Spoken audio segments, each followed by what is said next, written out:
आप सभी को राधे राधे। बहुत बहुत स्वागत है हमारी आज की कक्षा में। तो आज हम पढ़ेंगे आज आदिकाल के अंतर्गत हिंदी साहित्य का जो दूसरा इतिहास हम पढ़ रहे हैं उसकी आज अंतिम कक्षा होगी ये, क्योंकि आदिकाल हमारा बिल्कुल कंप्लीट हो चुका है। आज ये अंतिम कक्षा है। तो इससे पहले की कक्षाएं अगर आपने नहीं देखी तो हमारे चैनल पर सभी कक्षाएं क्रम से अपलोड हैं। आप वहां पर जा कर के बच्चन सीरीज़ में आप सभी वीडियोस देख सकते हैं। तो इससे पहले हमने पढ़ा था अमीर खुसरो को और चंदायन के रचनाकार मुल्ला दाऊद को, तो ये पढ़ लिया था। आज हम पढ़ेंगे आदिकालीन साहित्य में जो थोड़ा बहुत हमें गद्य देखने को मिलता है। तो देखिए, बच्चन सिंह की पुस्तक में सबसे पहला जो ये शीर्षक है गद्य के विषय में, इसको हम पढ़ते हैं। लेकिन एक निवेदन है, हम बहुत मेहनत से वीडियोस बना रहे हैं, आप सभी के लिए वीडियोस अपलोड कर रहे हैं, और यदि आप अपने एक लाइक से मेरा वीडियो देख रहे हैं, एक लाइक कर देंगे और कमेंट करके बताएंगे और मेरे वीडियोस को शेयर करेंगे तो मुझे थोड़ा और प्रोत्साहन मिलेगा। अगर प्रोत्साहन मिलेगा तो हम और अच्छा से अच्छा वीडियो बनाने का प्रयास करेंगे। तो हम इतनी मेहनत आपके लिए कर रहे हैं, तो कम से कम थोड़ा सा आप मेरे लिए भी कर सकते हैं कि आप हमारे वीडियोस को शेयर करें, कमेंट करें और लाइक करना बिल्कुल ना भूलें, और सब्सक्राइब नहीं किया है तो सब्सक्राइब जरूर कर लें। तो चलिए पढ़ना शुरू करते हैं गद्य। अब क्या है, इस काल में आधुनिक आर्य भाषाओं के नमूने के रूप में 3 पुस्तकें उपलब्ध हैं। हमने इससे पहले वाली क्लास में देखा था कि आधुनिक आर्य भाषाओं के नमूने के लिए बच्चन जी ने क्या कहा था, यानी कि जो 14वीं शताब्दी का अंत था उसमें जो है देशीय भाषाओं का उदय हो चुका था और उसमें काव्य सृजन भी होने लगा था। तो ये जो 14वीं शताब्दी की जो भाषाएं थी, इन्हीं को कहा जा सकता है कि ये आधुनिक आर्य भाषाओं के नमूने के रूप में यहाँ पर हमें दिखाई पड़ती हैं। और उनकी वो 3 पुस्तकें कौन कौन सी हैं? पहला है राउल बेली, दूसरी है उक्ति व्यक्ति प्रकरण और तीसरा है वर्ण रत्नाकर। ये तीनों पुस्तकें बहुत ज़्यादा महत्वपूर्ण पुस्तकें हैं, तो इनको ध्यान रखिएगा।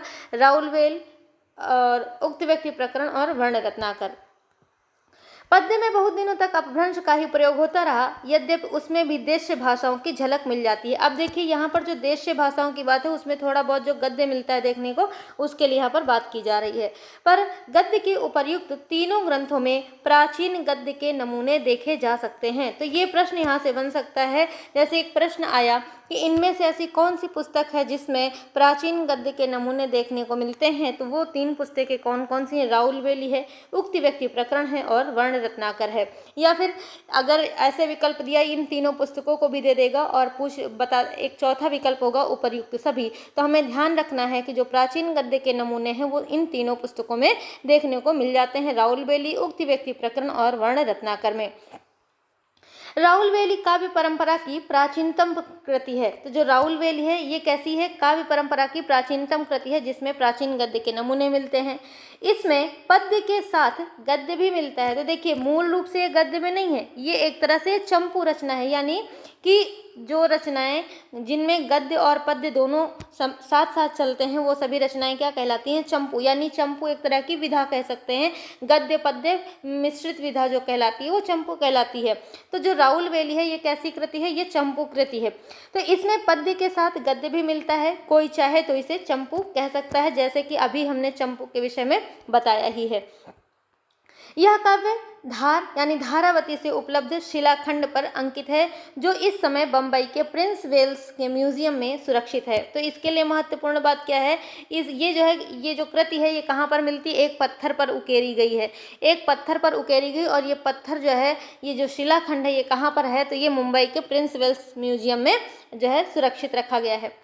इसे सबसे पहले भयाणी ने भारतीय विद्या में प्रकाशित कराया था। तो ये प्रश्न बन सकता है कि राउल बेली का प्रकाशन सबसे पहले किसने कराया? तो डॉक्टर भयाणी हैं, उन्होंने भारतीय विद्या प्रकाशन से इसे प्रकाशित कराया था। बाद में माता प्रसाद गुप्त ने इसका एक सुसंपादित संस्करण निकाला। यानी कि हमें राउल बेली के बारे में, इसके प्रकाशन के बारे में 3 बातें ध्यान रखनी है। पहली, तो ये मूल रूप से एक शिलाखंड पर है। दूसरी बात, भारतीय विद्या प्रकाशन से डॉक्टर भयाणी ने इसे प्रकाशित कराया था। तीसरी बात कि बाद में माता प्रसाद गुप्त ने इसका एक सुसंपादित संस्करण निकाला था। तो इस तरह से इसके प्रकाशन के 3 जो है तथ्य यहाँ पर मिल जाते हैं। बेल की तरह तरह के अर्थ लगाए जाते हैं। कोई इसे बेलिया छंद से जोड़ता है। तो देखिए, ये भी है यहाँ पर बेलिया क्या है? बेलिया छंद यहाँ पर बताया गया है। तो कोई इसका अर्थ विलास लेता है, यह संस्कृत की वल्ली या वेली से बना है, जिसका अर्थ होता है काव्य की वह लता जो कीर्ति या श्रृंगार के सहारे ऊपर उठती है और फैलती है। देखिए, ये यहाँ से प्रश्न बन सकता है कि जो राहुल वेली है तो उसमें बेली का अर्थ किसने वल्ली या वेली से लगाया है, तो वो बच्चन जी यहाँ पर बता रहे हैं कि जो वेली शब्द है वो संस्कृत के वल्ली या वेली से बना हुआ है, तो ध्यान रखिएगा। पर है यह विलासी, यानी कि जो राहुल वेली है यह वल्ली या वेली से बना हुआ श्रृंगार के सहारे उठने वाली रचना नहीं है, यह विलास ही है। और राहुल के अर्थ में भी मतभेद है। राहुल का अर्थ संभवतः राजा होता है और राहुल वेली का अर्थ हुआ राजविलास। इसका लेखक कोई रोऊ है। तो देखिए, राहुल वेली का अर्थ राजविलास किसने लगाया, ये ध्यान रखिएगा। तो ये प्रश्न यहाँ से भी बन सकता है कि राजविलास का जो है राहुल वेली का अर्थ राजविलास से किसने लगाया, तो बच्चन जी ने लगाया, ये ध्यान रखिएगा। और इसका लेखक किसने माना, तो रोऊ नामक कवि को माना है, ठीक है, या फिर रोड़ा भी कहीं कहीं पर मिलता है। रोऊधार का राज्याश्रित कवि रहा होगा, उसने राजा की रानी के लिए बेली काव्य की रचना की होगी, जैसे हासे से तोसे से राजई राणई। इसमें हूणी की प्रशंसा अवश्य है, पर वह रानी नहीं, सामान्य नारी मालूम पड़ती है।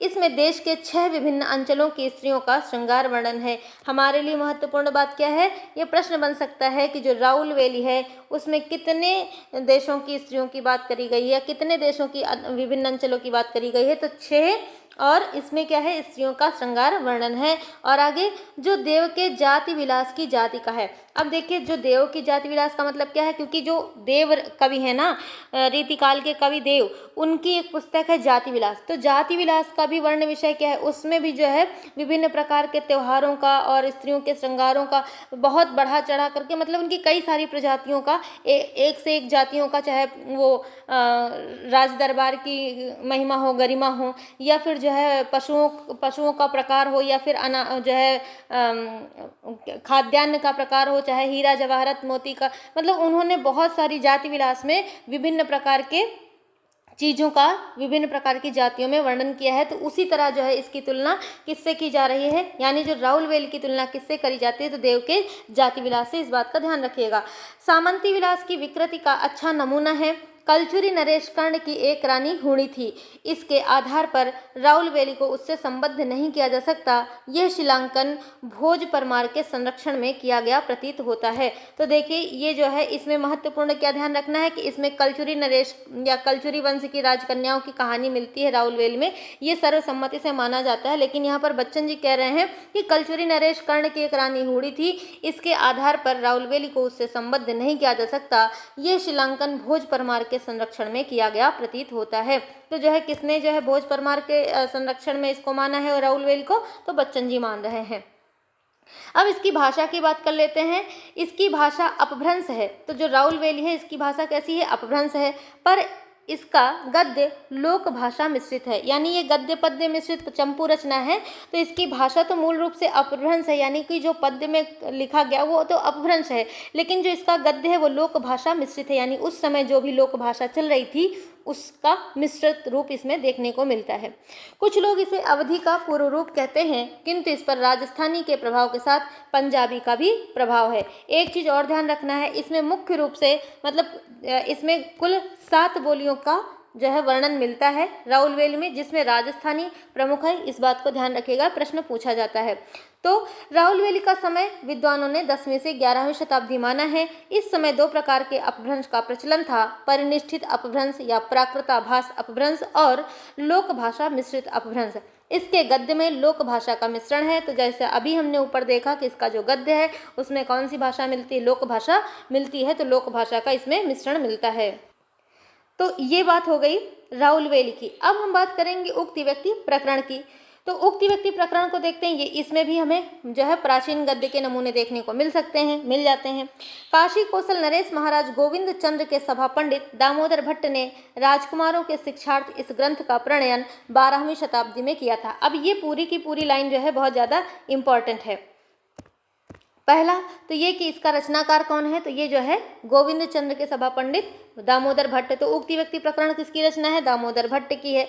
दूसरी बात, इसको जो है दामोदर भट्ट ने किस लिए इसकी रचना करी थी, तो राजकुमारों के शिक्षा के लिए। तीसरी बात, इसका समय क्या है, तो ये 12वीं शताब्दी की रचना है। तो उक्ति व्यक्ति प्रकरण के विषय में अभी 3 बातें हमें ध्यान रखनी। पहली कि ये जो है दामोदर भट्ट की रचना है। दूसरी, इसका जो है इसका प्रणयन किस लिए किया गया था, तो राजकुमारों के शिक्षा के लिए इसका प्रणयन किया गया था। तीसरी बात, इसका समय क्या है, तो यह 12वीं शताब्दी की रचना है। इस पुस्तक का नाम उक्ति व्यक्ति था। ग्रंथ की कारिकाओं से यही ज्ञात होता है। ग्रंथ की कारिकाओं से यानी जो उसमें जिस प्रकार की भाषा लिखी है, जो जिस तरह से उसका विभाजन किया गया, उसके हिसाब से यही ज्ञात होता है कि इस पुस्तक का नाम क्या रहा होगा, उक्ति व्यक्ति प्रकरण।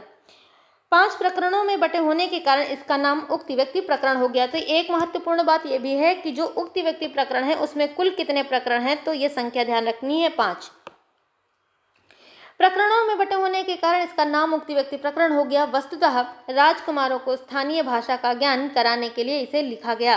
तो देखिए, अब इसमें यह भी बात है कि कहाँ के राजकुमार थे जिनको जो है भाषा का जो है स्थानीय भाषा का ज्ञान कराया जा रहा था, तो काशी, है ना। तो काशी, जैसे इसके लिए प्रश्न भी बनता है कि इनमें से कौन सी रचना है जिसकी रचना में बनारस का जो है सामाजिक या सांस्कृतिक परिदृश्य देखने को मिलता है, तो वो कौन सा हो जाएगा, उक्ति व्यक्ति प्रकरण हो जाएगा। उक्ति शब्द की व्याख्या करते हुए मुनि जिनविजय लिखते हैं कि उक्ति शब्द का अर्थ है लोकोक्ति, अर्थात लोक व्यवहार में प्रयुक्त भाषा पद्धति, जिसे हम हिंदी में बोली कह सकते हैं। लोक भाषात्मक उक्ति की जो व्यक्ति अर्थात व्यक्तता स्पष्टीकरण करे, वह है उक्ति व्यक्ति शास्त्र। तो देखिए, ये पूरा जो कथन है ये इंपॉर्टेंट है, किसका है, मुनि जिनविजय का। इसको ध्यान रखिएगा, मैं फिर से पढ़ती हूँ कि उक्ति शब्द का अर्थ है लोकोक्ति, अर्थात लोक व्यवहार में प्रयुक्त भाषा पद्धति, जिसे हम हिंदी में बोली कह सकते हैं। लोक भाषात्मक उक्ति की जो व्यक्ति अर्थात व्यक्तता स्पष्टीकरण करे, वह है उक्ति व्यक्ति शास्त्र। ग्रंथकर्ता ने इसकी भाषा को अपभ्रंश कहा है। अब देखिए, दामोदर ने क्या कहा है इसे, उक्ति व्यक्ति प्रकरण के रचनाकार दामोदर ने क्या कहा, इसकी भाषा को अपभ्रंश कहा। किंतु वेद पढ़ब सहति अभ्यासी पुराण देखब धर्म करब आदि उदाहरणों को अपभ्रंश नहीं कहा जा सकता। यानी कि जो ये सारे वेद पढ़ब सहति अभ्यासी पुराण देखब धर्म करब, ये सभी किस में आ रहा है, ये आ रहा है उक्ति व्यक्ति प्रकरण में। तो इन सभी उदाहरणों को देखने के बाद ये पता चलता है कि ये जो भाषा है इसकी ये अपभ्रंश तो नहीं होगी। संभवतः उस समय बोलियों को भी अपभ्रंश कहने की चाल थी। सुनीति कुमार चटर्जी ने इसकी भाषा को प्राचीन कोसली या अवधि कहा है। तो अब देखिए, ये बहुत इंपॉर्टेंट बात है कि उक्ति व्यक्ति प्रकरण की भाषा को प्राचीन कोसली या अवधि किसने कहा, तो सुनीति कुमार चटर्जी ने कहा है। यह प्रश्न यहाँ से बनता है, तो इसको मेन रूप से ध्यान रखिएगा। इस पर काशिका की भी छाप है। अब काशिका क्या है, तो काशिका जो है काशी में बोले जाने वाली भाषा को काशिका कहा जाता था, यानी बनारस के आसपास जो भाषा बोली जाती थी उसे काशिका कहा जाता है। प्रश्न उठाया गया है कि राजकुमारों को देशी भाषा पढ़ाने की आवश्यकता क्यों महसूस हुई, क्या गोविंद चंद्र कहीं बाहर से आए थे। इस विवाद का उल्लेख पीछे हो चुका है। राजभवन में संभव है संस्कृत अपभ्रंश आदि का अभ्यास होता रहा हो। जनता से संपर्क करने के लिए उसकी भाषा की जानकारी आवश्यक थी, अतः राजकुमारों को देश भाषा पढ़ाने में क्या आश्चर्य है। यानी कि जो यहाँ पर एक प्रश्न उठाया गया कि जो है राजकुमारों को देसी भाषा पढ़ाने की आवश्यकता क्यों पड़ी, तो क्या जो है गोविंद चंद्र जो मतलब दामोदर जिनके आश्रित थे, क्या वो कहीं बाहर से आए थे।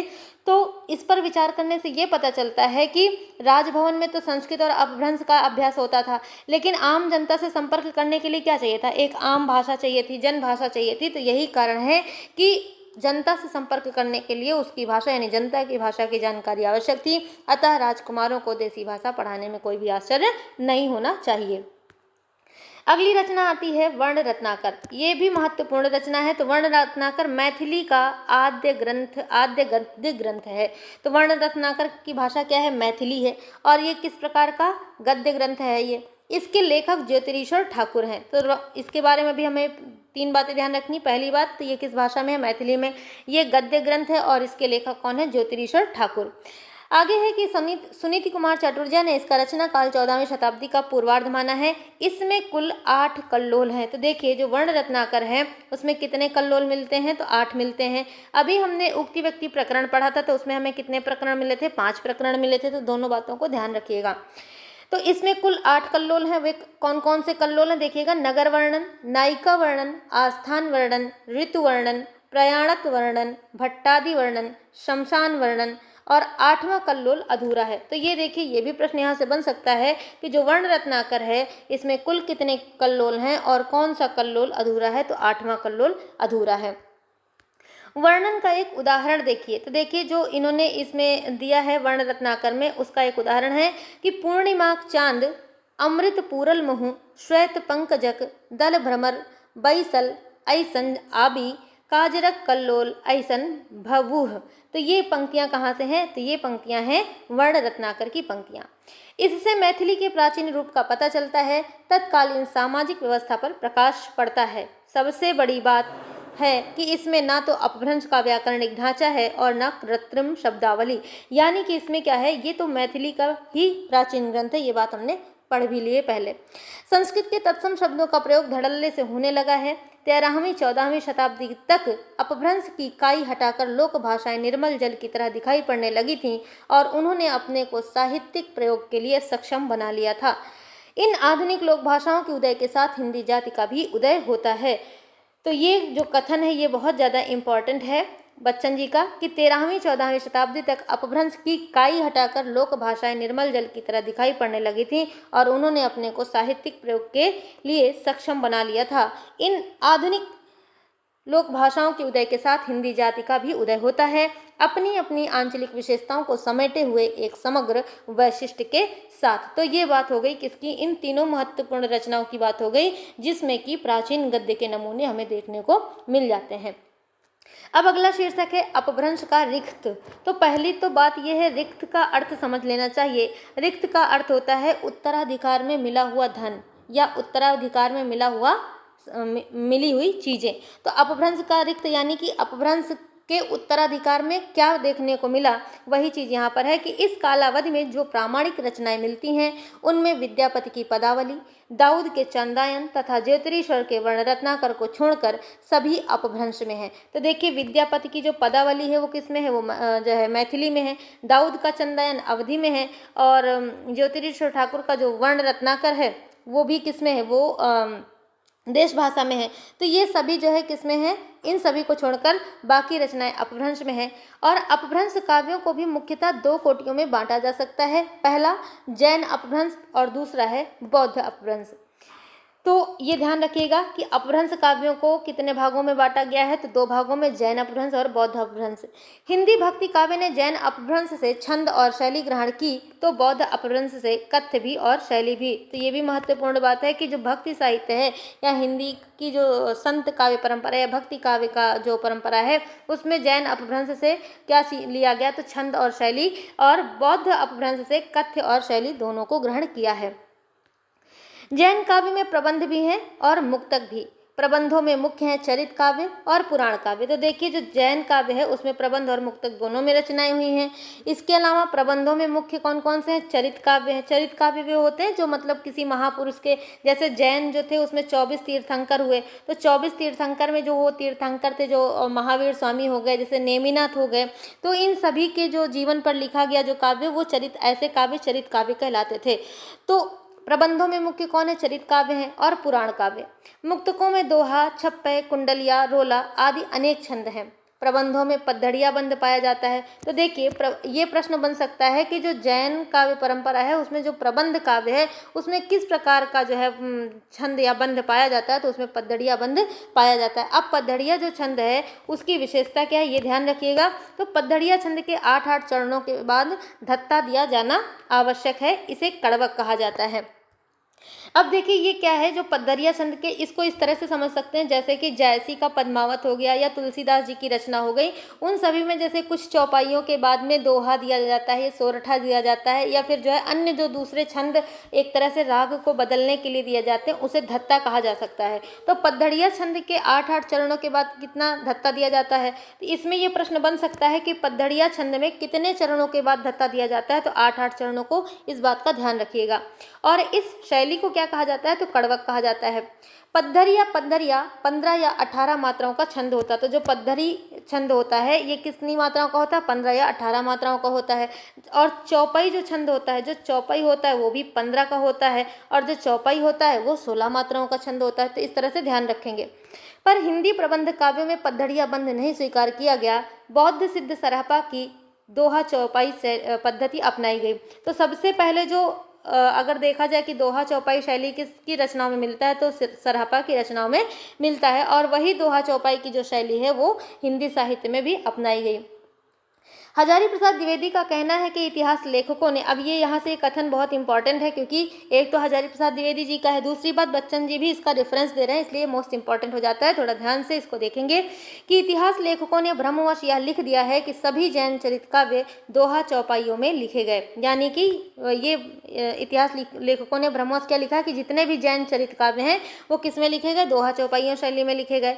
वस्तुतः अब तक प्राप्त पश्चिमी अपभ्रंश के साहित्य में दोहा का धत्ता देने की प्रथा नहीं पाई गई। बहुत बाद में पश्चिमी अपभ्रंश में दोहा का धत्ता दिया जाने लगा था, पर अवधी भाषा में लिखे गए काव्यों में चौपाई दोहों की पद्धति को ही अपनाया गया है। यानी कि जो अवधी भाषा में जितने भी काव्य, चाहे पद्मावत लिखा गया हो, रामचरितमानस लिखा गया, या फिर जो है और भी जो सूफी काव्य परंपरा में प्रेमाख्यानक काव्य लिखे गए, उन सभी में चौपाई दोहा या सोरठा शैली मिलती है। तो ये जो कथन है किसका है, मोस्ट इंपॉर्टेंट कथन है हजारी प्रसाद द्विवेदी का, इसको ध्यान रखेंगे। मुक्तकों में कबीर आदि ने बौद्ध सिद्धों से ही दोहा छंद लिया। तो देखिए ये इंपॉर्टेंट बात है कि कबीर ने जो है दोहा छंद किससे ग्रहण किया था, तो बौद्ध सिद्धों से ग्रहण किया था। इसी को वे साखी कहते हैं। यानी कि जो दोहा जो बौद्ध सिद्धों ने, जो सरहपा लोगों ने जो भी प्रयोग किया था, वो दोहा वगैरह, जैसे दोहा को सरहपा की रचना मिलती है, उसमें जो दोहा छंद मिलता है उसे कबीर ने ग्रहण किया, और कबीर ने उन्हीं दोहों को क्या कहा है, साखी कहा है। श्रृंगारी दोहे हेमचंद्र के व्याकरण में प्रचुर मात्रा में मिलते हैं। तो हेमचंद्र का कौन सा व्याकरण है, हेमचंद्र का है शब्दानुशासन, है ना, और काव्यानुशासन। तो उनके व्याकरण में जो है श्रृंगारी दोहे प्रचुर मात्रा में मिलते हैं। इनका प्रभाव रीतिकालीन दोहा काव्य पर पड़ा है। अब देखिए यहाँ पर दो बातें ध्यान रखने योग्य है। पहला तो कि जो कबीर हैं, कबीर भक्तिकालीन है, और इन पर जो है सरहपा की रचनाओं का जो है प्रभाव पड़ता है। और जो हेमचंद्र हैं, तो हेमचंद्र के जो दोहे हैं उनका जो है प्रभाव किस पर पड़ा, रीतिकालीन काव्य पर पड़ा है। तो ये बात ध्यान रखिएगा, प्रश्न बन सकता है कि रीतिकालीन काव्य के दोहों पर, या रीतिकालीन जो काव्य में दोहे रचे गए उन पर जो है किस आचार्य का या किसका जो है प्रभाव पड़ा है, तो वो हेमचंद्र का नाम वहाँ पर आता है। नीतिपरक दोहों की परंपरा में भी हेमचंद्र के व्याकरण के दोहों से ही ग्रहण की गई। तो जो भी नीतिपरक दोहे लिखे गए हैं उनमें भी किसका जो है किसकी परंपरा दिखाई देती है, तो उसमें भी हेमचंद्र की परंपरा दिखाई देती है।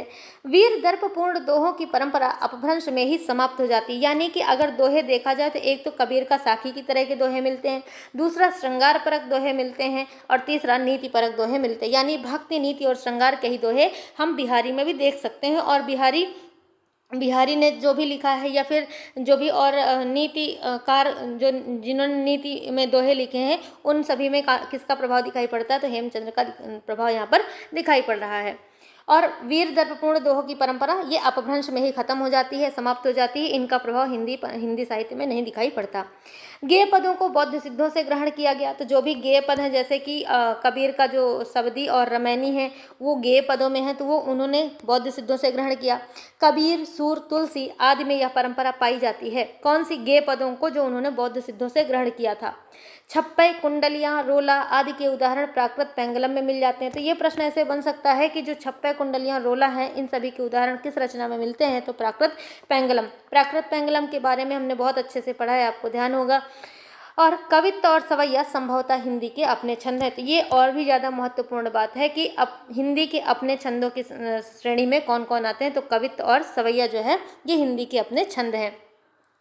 प्राकृत पेंगलम के छंद कितने जैनियों द्वारा लिखे गए, कितने अजैनियों द्वारा कहा नहीं जा सकता।